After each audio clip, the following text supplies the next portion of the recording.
يا صباح الورد والفل والياسمين على اجمل متابعين في الدنيا، حبايبي واخواتي، عاملين ايه؟ يا رب دايما تكونوا بخير وفي سعاده وراحه بال. انا ريهام ودي قناتي، وبجد بدعي لكم من قلبي ربنا يبارك فيكم وفي اولادكم وفي صحتكم وفي بيوتكم ويرزقكم راحه البال. لو انت لسه جديده هنا اشتركي معانا في القناه وفعلي زر الجرس عشان يوصلك كل جديد، وما تنسيش اللايك لانه بيفرق معانا جدا. النهاردة يوم جديد وفيديو جديد، وروتين جديد، كله بركة وطاقة ونشاط. ان شاء الله. اول حاجة معانا كده في يومنا صحنا بدري، جبنا اللبن زي ما انتم شايفين كده، وغليناه وشربنا، وجبت العيش وفطرنا. وقلت كده كان عندي شوية غسيل، قلت ادور عليهم الغسالة. انا غسلت النهاردة على الغسالتين. بجد النهاردة الفرحة ما كانتش سايعاني، اخيرا اخيرا صلحت الغسالة الاوتوماتيك بتاعتي. هي غسالة فوق اوتوماتيك، بس والله بجد كنت مفتقداها جدا جدا جدا، لانها والله ايدي ورجليا. وبجد اي حد كان عنده غسالة اوتوماتيك وباظت منه واستعمل غسالة عادية هيحس بالفرق. هي الغسالة العادية بتنظف كل حاجة، بس بتتعبك، وبتاخد وقت ومجهود، بس والله هي بتنظف. ولكن الغسالة الأوتوماتيك عاملة زي بنتك اللي ما خلفتهاش. يعني لو في يوم تعبانة هتحط الغسيل كده في الغسالة، وهتلاقيه مرة واحدة اللي هو اتغسل واتشطف واتعصر كمان، مش هتحسي بأي حاجة، هتنشريه دوبك كده، مش هياخد معاكي وقت. انا غسلت على الغسالة العادية، وشطفت وعصرت على الغسالة الأوتوماتيك. فبجد ريحتني النهاردة جدا عن كل غسيل. انا كنت بقالها 6 شهور بايظة، وبصراحة ما كانش. اتصلت على الشركة كام مرة ما جوش، واخيرا جم وصلحوها. والله ما كانش بايظ فيها حاجة غير سلك كان معلق او كان مخلوع من مكانه كده، فما خدتش وقت ولا اخدت معاهم ولا كلفت صراحة يعني. لكن انا ما كنتش عارفة ايه العيب اللي فيها. وكده غسلت الغسيل وبنشره معاكم اهو. واول مره اخلص غسيل بدري بصراحه. انا لما كانت هي شغاله كنت كل يوم بغسل، بس لما هي باظت وشغلت الغساله العاديه، آه، بسيب الاسبوع، يعني غسيل بالاسبوع. يعني ممكن اغسل مرتين في الاسبوع، او ممكن اغسل مره كل اسبوع. وبيكون يوم مخصص كده للغسيل. تمام. بعد كده خلاص كده نشرت الغسيل زي ما انتم شايفين كده. بصراحة الغسيل كان جميل جدا، لان الغسالة العادية نظفته، وكمان الغسالة الاوتوماتيك ريحتني. فبالنسبة لي الغسيل كان ممتاز. وهنا كده شلت الحافظة بتاعة الأوضة وحطيتها في الغسالة، مفيش 10 دقايق، وطلعت جميلة، شمعة فلة منورة بصراحة. ونشرتها هي كمان، طلعت ناشفة بصراحة من الغسالة. كنت حاسة براحة بال، وكنت يعني مبسوطة جدا. خلاص انا ما عدتش همسك الحافظة وادعك فيها، ولا انا كنت الاول بملى البانيو واخمرها كده في البانيو زي البطاطين، وبنزل عليها برجلي كده، او ممكن افردها في الارض وامسكها بالفرشة وادعك. ده لما يكون فيها بقع ولا حاجة واقع عليها. جينا بقى كده نعمل غدا.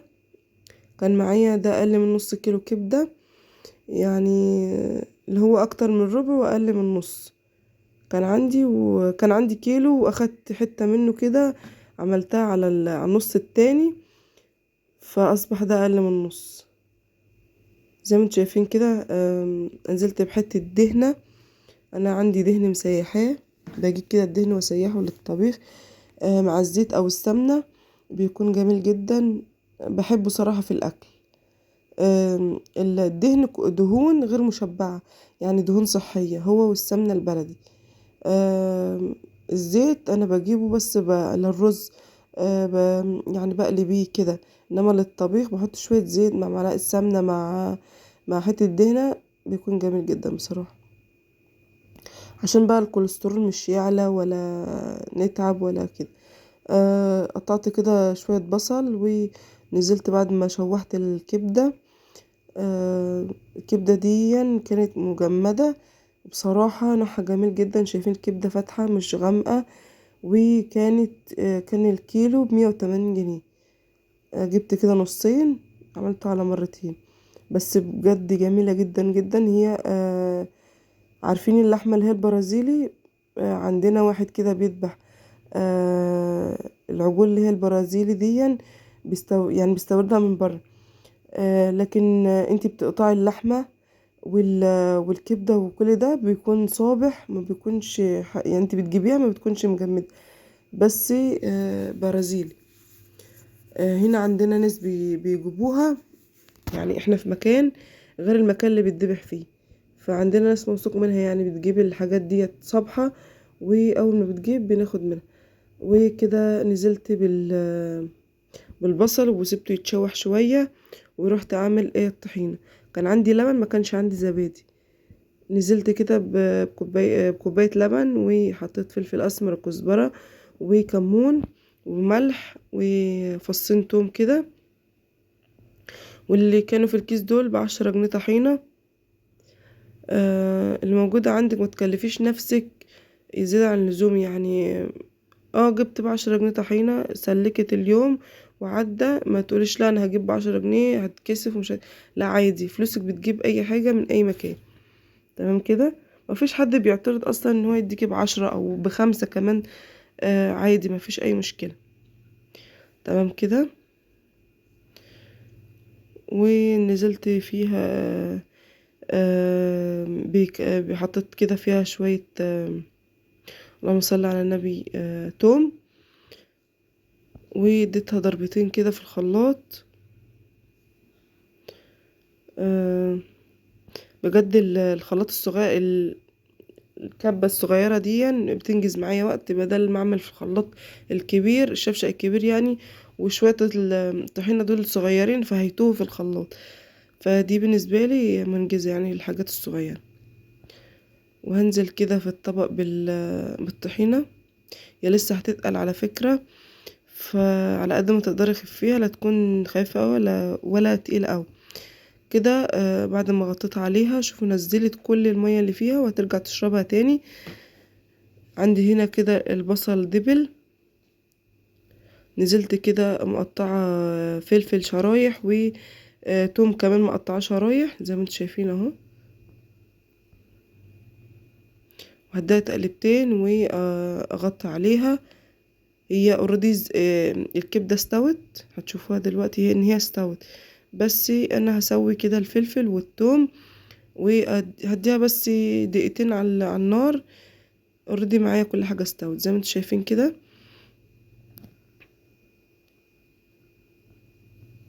وابتدي بقى اغرفها وهعصر على الطحينة ليمون زي ما انتوا شايفين كده. بسم الله ما شاء الله، احسن شوية كبدة تاكليهم بالطريقة دي بصراحة يعني. وعملت كده شوية سلطة وعصرت ليمون على الطحينة وعلى السلطة. اقلب كده السلطة. واليوم اللي بكون عارفة فيه ان احنا هنعمل حاجة مثلا، مش هعمل رز ولا طبيخ ولا كده، اللي هو غموس بالعيش، بكتر عيش من الطابونة بجد. واليوم ده ما كنتش صحيت بدري، فجبت عيش ابيض. عندنا برضو طابونة عيش ابيض بس ده بتشتريه. الكيس فيه 5 ترغفة ب10 جنيه. ماشي. وندمت اليوم ده بصراحة ان انا ما قمتش بدري جبت العيش.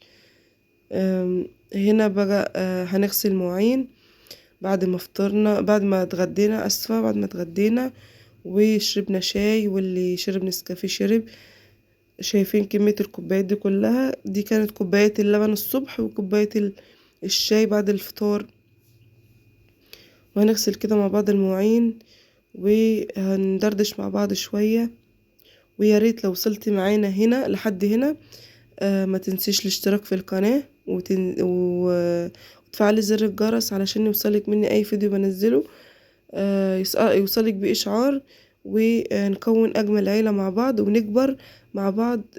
أنا حلمي إن قناة، أنا فاتحة القناة دي لأن أنا حابة إن يكون ليا كيان لوحدي، تكون مصدر رزق ليا. ده مش عيب ولا غلط، أنا كنت بشتغل بس لقيت نفسي ولادي لسه صغيرين، مش هينفع ان انا اسيبهم وقت طويل. كنت بسيبهم مع مامتي وكل حاجة، بس لقيت عيالي مفتقديني وانا مفتقداهم بصراحة. وقتي كله بقضيه برا البيت، يعني يا دوبك بروح اللي هو بشوف اللي ورايا، اللي هو بغسل، بعمل اكل. يعني يعني جسمك بيتهد بصراحة. بتكوني شغالة برا البيت وترجعي كمان تشتغلي في البيت ودوشة العيال، وكمان الشتا جاي والمدارس خلاص على الأبواب، يعني كلها كام يوم والمدارس تفتح. وأنا عندي بنتي في المدرسة وابني كمان لسه صغير، فمش هينفع ان انا اتبهدل بيهم او اشيلهم من مكان لمكان في الساعة. العيال بتتدمر، نفسيتهم بتتدمر. انا كنت بعمل كده، بس لقيت عيالي نفسيتهم في الصفر، وانا كمان نفسيتي كانت بتتدمر يوم بعد التاني، وكان بيحصل دايما مشاكل. انتي بتكوني في احتياج الفلوس، بس في حاجات تانية عيالك محتاجينك، بيتك محتاجك، زوجك محتاجك. بتحس ان انتي نفسك اهملتي في نفسك كتير وصحتك ضاعت بس ده بيكون امر واقع عليك ان انتي مفيش فلوس مثلا، او بتساعدي في البيت. ف حاجة يعني اجبرتي عليها، ما بتكونش باختيارك، انت اجبرتي عليها. بس بما ان الظروف اتغيرت مثلا، كانت الظروف مش احسن حاجة، بس الحمد لله الظروف اتحسنت شوية نوعا ما. انا مش ندمانة خالص على اي يوم اشتغلت فيه، وافتخر ان انا كنت بشتغل احسن ما اقول يعني مثلا لحد يديني او استلف من حد. ولو انت استلفتي من حد، هو الحد اللي انت استلفتي منه ده ايا كان، حتى لو اهلك، لو امك، لو ابوك، لو اي حد، لو اخواتك برضو، يعني استلفتي من حد جنيه عايزه، تمام. فمحدش فايد منه حاجة ان هو يسلف حد فلوس. كل واحد فيه اللي مكفيه. فاختصرت الطريق على نفسي، مع ان محدش كان موافق ان انا اشتغل، لا ابويا ولا امي ولا جوزي ولا اي حد. بس انا اختصرت الطريق، وقلت مثلا هو كام شهر ولا سنة ولا سنتين بالكتير ظروفي تتحسن. والحمد لله الظروف اتحسنت. واللي كان ضغط الواحد اللي هو انا عملت حاجة ما انصحش حد ان هو يعملها، حكاية القرض. بس انا كنت بشتري ارض، وما كانش حد هيسلفني المبلغ اللي انا جبت بيه القرض، وكان بعلم جوزي. بس انا يعني على قد ما انا ندمت ان انا جبت قرض واتمرمطت واتبهدلت وعيالي اتبهدلوا وضغطت نفسي، لكن انا برضو مش ندمانة ان انا اشتريت الارض، لان الارض كل يوم سعرها بيزيد. ولو فضلت في السنتين دول اللي هي مدة القرض ان انا اللهم صل على النبي احوش تمن الارض اللي انا اشتريتها، والله ما كنت هحوشها. هي الارض اللي انا اشتريتها ارض مباني، ان انا متعشمة في ربنا ان شاء الله ان انا ابني بيت لوحدي ولعيالي. فدي في حد ذاتها ان هي حاجة حلوة. بس لما يكون انت معاكي فلوس او متوفرة منك، ان انت ما تبهدليش نفسك ولا تبهدلي عيالك علشان خاطر انت تشتري حاجة زي دي. انا اشتريت الارض دي، ما كانش معايا غير آه، اسورتين ما كانوش تقال، اللي هو دهبي اللي انا متجوزة بيه، وكمان ختمين صغيرين وحلق لبنتي غير الحلق اللي هي لابساه. وكان معايا كمان دبلة وخاتم وحلقي، دول اتباعوا. كنت فاتحة محل ملابس، وربنا ما وفقنيش فيه بسبب الشقق وكده. اللي هو القسط يعني. عندنا في الأرياف هنا لو ما بعتيش قسط مش هتبيعي، فانت معاكيش سيولة ان انت تكبري المحل بتاعك. بالتالي بعتي ذهبي علشان ان انا اكبر المحل، وكالآتي خسرت. ولحد الآن لسه في فلوس برا. فدايما طريق القروضات ده طريق صعب جدا، وياريت محدش يجربه ولا يجي جنبه، لانه بجد بيخرب البيوت العمرانة. انا كنت بشتغل بجيب الحلال اسده في الحرام، القروضات حرام حرام حرام، محدش يبرر لنفسه ولا يحلل لنفسه حاجة، لان القروضات انتوا عارفين ان هي حرام. فمنصحش اي واحدة تجيب قرض. ف الله المستعان، ربنا يوفقنا جميعا ويرزقنا المال الحلال ويبارك لينا في صحتنا وفي اولادنا وفي عيشتنا. يلا مع السلامة يا حبايبي، اشوفكم في يوم جديد وفيديو جديد، مع السلامة.